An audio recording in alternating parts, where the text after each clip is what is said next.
Yo, easy!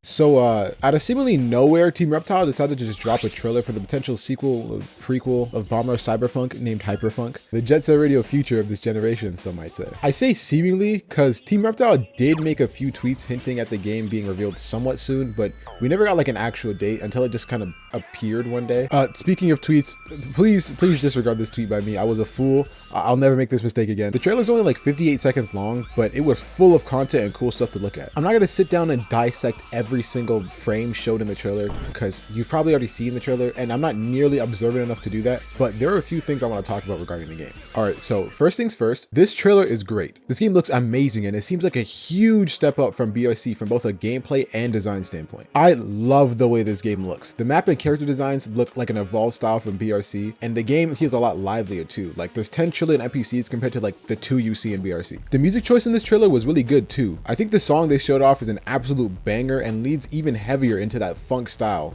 hence the name HYPERFUNK. BRC had a lot of good music too, so I'm excited to see what they cook up for this game. Gameplay wise, vanilla BRC is fun and all, right? But the game's kind of slow paced, and once you get Movement Plus, you can never really go back to what the game was like before. Movement Plus just makes the game feel so much cooler and smoother and faster, and HYPERFUNK looks like it takes inspiration from the speed and freedom that Movement Plus gives you and puts it into the vanilla game, which is such a fire idea. Clearly Team Reptile's in tune with their fan base and actually like listens to them. They understand that most people play BRC with Movement Plus, right? So like, why not remove the middleman and just put Movement Plus in the game yourself? From what we were shown, the map looks really open too, which is great because in BRC, the maps had a lot more obstacles and stuff in the way, which is fine for the vanilla game, but since Movement Plus is so much faster and the game wasn't really built for that speed, you smack into walls and stuff pretty often using the base game maps, which kind of ruins the flow and satisfaction of the gameplay. There's still smaller areas here and there, which is good for more skilled players, but having the general maps to be more open like that makes it a lot harder to hit stuff and mess up trick lines. So not only are they taking into account the way that people like to play the game, but they're also designing levels and adapting the game's map itself to that playstyle. This is why I love Team Reptile, man. You can see in this trailer too that the boost is a lot more important in this game than it was in BRC. There's different boost speeds and stuff in the game, which I'll talk more about in a sec, but I want to mention that there's a few clips in the trailer that show this inverted color effect when you go super fast with the boost, and it's really reminiscent of one of Team Reptile's earlier games, Lethal League Blaze, where that effect also shows up in relation to speed. For those who don't know, Lethal League Blaze was the game Team Reptile made before BRC, and it's a fighting game where you basically hit a baseball at your opponent and try to kill him.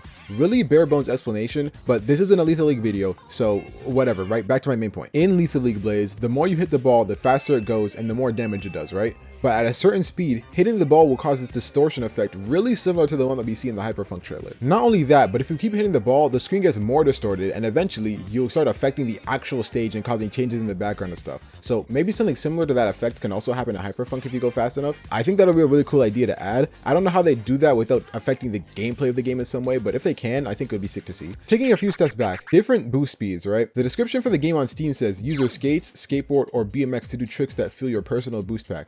The higher your combo score, the faster you can boost, up to ridiculous speeds. Now, I'm not gonna lie, reading that got me hype as hell, because that's literally the backbone of the Movement Plus mod in BRC. Like the ability to move at ridiculous speeds by chaining together tricks, that's what everyone loved about the mod. The statement ridiculous speeds can obviously be left to interpretation, but seeing what they shown off in the trailer, those speeds were indeed very ridiculous. The general gameplay looks pretty similar to BRC, like there's still the normal tricks and the boost tricks, rail grinding, wall riding, but the trailer showed some notable differences. To start, tricking off of half pipes looks a bit smoother to me, which is good because it felt kind of weird in BRC, and you can also fall into half pipes from above, which is a cool little feature. There's a backwards manual now, which is pretty cool, but it doesn't really change the gameplay all that much. But the biggest thing that was shown aside from the new boost mechanic was the fact that you can wall ride on normal walls now. From the two clips we see of it in the trailer, it looks like you're only able to do it if there's like a ramp or some sort of round edged object leading up to the wall. But either way, being able to ride on walls and even some roofs is the sickest thing ever. The only somewhat negative thing I want to mention is that the trailer and Steam page only show the same 3 movement styles that were already in BRC. The styles aren't bad or anything, but it would be nice to have another movement style or two instead of only like the BMX, skates, and skateboards, since it's a completely new game and everything. The Steam description does say unlock the other movement styles, which could mean that there's more styles in the game to unlock, but it could also just be saying you gotta unlock the 3 styles we already know about. Hopefully there is something new that they're just keeping a secret or something, but either way, the game's still gonna bang. The Steam page for the game mentions a few more interesting things too. There's more graffiti types, which is cool. I don't know what that would entail for the game, but more types of anything means more variety, and more variety is always a good thing. Graffiti battles could be a really cool feature too. It could be similar to the graffiti races in BRC where you have to, race and tag all the spots before everyone else does. or it could be something completely different, like needing to tag the rivals themselves, similar to the battles in Jet Set Radio and Jet Set Radio Future. It could even be like a mixture of the two, which would be really cool. Something I picked up on in the description though was escape police, which is interesting, because in BRC, the police in combat were a pretty big part of the story, but that description makes it sound like you won't be fighting at all, and you'll have to run from them, just like in Jet Set Radio. I honestly prefer this because the combat in BRC wasn't great. It was a little basic and kind of janky, so the decision to change it would definitely be a good one, whether that would be reworking it or removing it entirely. To me though, the biggest hitter in that description by far is the fact that the game will have native online features. All CD Network was a big thing when it dropped because people obviously wanted to play the game with their friends and randoms online, so making it a part of the base game for HYPERFUNK was a great decision and another example of Team Reptile being the GOATs and actually listening to their fans. The description mentions something called the Hyper, which I'm not entirely sure what that is. I kind of imagine it like the dream stages in BRC, but I feel like that wouldn't really work for the purposes of having like an online hub for players to come together through. The dream stages are really short and focus more on like advancing the story of the game and stuff, but the way the Hyper is described is more like an online world within the game that affects the real world in the game. Apparently it's the main way that you can meet people online, because it seems like the real world is limited to only hanging out with your actual friends online. I don't know if that's a hyperbole or not, but regardless, there's still a way to do both, you know, hang out with your friends and hang out with others online, which is exactly what people wanted. Having native online really does open up the floodgates for the community. Like, there could be really cool stuff like maybe a crew ranking system, and people can have like online crew battles or races and stuff and climb the online leaderboards to become like, I don't know, the biggest crew in the community. Kind of like how the stories of JSR, BRC, and Air Gear went. The idea of having a whole community crew / gang system is really cool to me, but even the base level of just being able to play with your friends and play with others online is a huge step forward from BRC. Finally, I want to talk about potential story stuff. Most people don't really talk about BRC's story despite it actually being really good and engaging. We obviously don't know anything about the story so far of HYPERFUNK because we haven't really been shown anything, but there's this one clip near the end of the trailer that looks like 3 guys in suits, which could potentially be part of like the police in the game. I don't know, there isn't really much to add to that point. I just feel like pointing it out because even though they're there for like 1 second, I think the designs are pretty cool and awesome, and I really enjoy the story of BRC, so you know, I want to see the twists and turns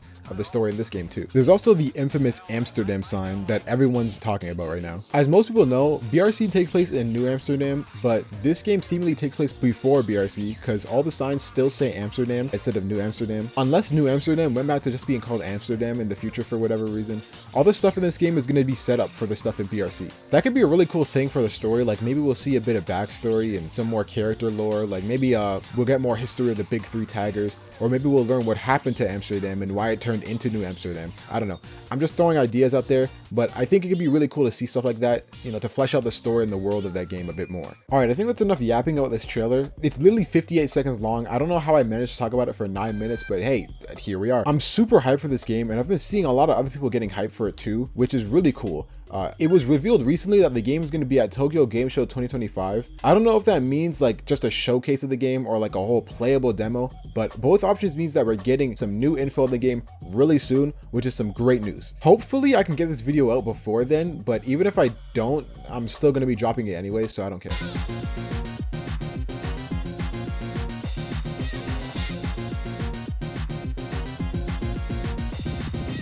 Like and subscribe.